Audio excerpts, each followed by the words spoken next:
Well, first of all, filmmakers need to think for themselves and find a relation with their projects where they know that they have an engagement that goes beyond circumstances of the market, you know. Second, they need to choose how and where they want to show their work, and they need to be clear about that. And third, I think it would be nice if the filmmakers got a little bit more involved, if possible, in the discussion about what we are doing, you know, with our industry, with the policies around it. For example, in Europe, there's a lot of things that can be discussed, and in which I believe the filmmakers could have a very important voice. So I think it's both, you know, it's being artistically committed and intentional, and at the same time engaging with important discussions that also affect them.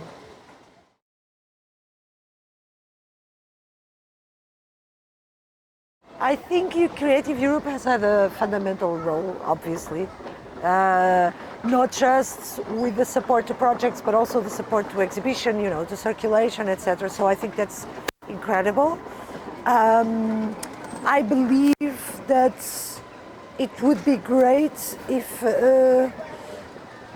Creative Europe rethought its protectionist aspects. There is a protectionist aspect that sometimes stops European spaces from engaging with certain voices that don't necessarily come from European Union or from the countries that sign up for the Creative Europe. So I believe that as open as Creative Europe can be, the best. And also, I think Creative Europe needs to be doing a serious reflection also around independent cinema, what it means. It has been extremely important to support art house cinema, independent filmmakers, but I think we are stepping into a new era, you know. And I believe that it's really important to start reflecting on how to diversify platforms, how to diversify the spaces where filmmakers can be existing.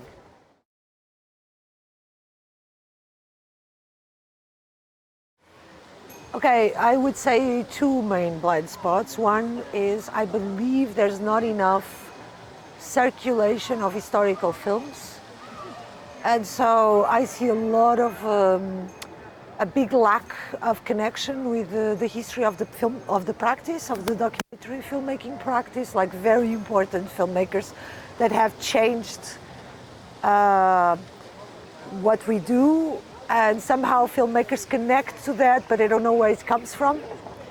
And I think that the more informed young filmmakers are about the history of their practice, the more sophisticated they will be as filmmakers, you know, and you don't have to, but it would be good and, you know, go beyond the sort of more orthodox, more mainstream history and actually understand filmmakers from other territories, from other cultures, you know, that have been very important and are very important. So that's one. And the other one, I really believe that the amount of pressure on young filmmakers is massive from the industry, from the world, from politics, etc. And I feel that sometimes filmmakers deal with that pressure by trying to make films that are too solutions driven.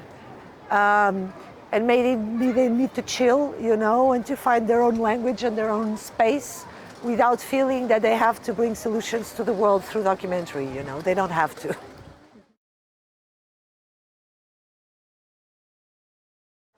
The challenges and the opportunities. So the challenges, I would say, is the amount of films that is done, the way funding is becoming, not all funding, but a lot of the funding is becoming extremely goal-driven, like very targeted, very topic-driven, very thematic. And so there is not much space for films that fall through, you know, that are not necessarily in the hot topics of the now, you know, but actually want to do other things, and that's great. So there's not much space for the unexpected, you know, for what's not within the formulas. that are expected, and I think that's a huge challenge. It's very worrying, the fact that I can give you a big list of films, great films from the history that would never have been done. They would never be done today.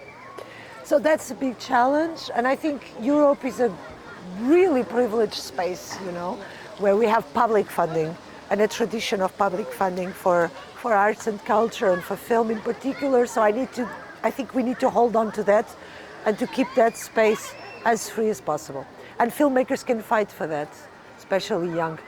The opportunities are, well, first, the diversity of spaces that have been created, the easy ways through which a filmmaker can make their work known.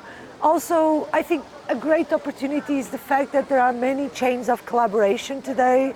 Like, you can connect with filmmakers from many parts of the world and you can collaborate with them, and that's amazing.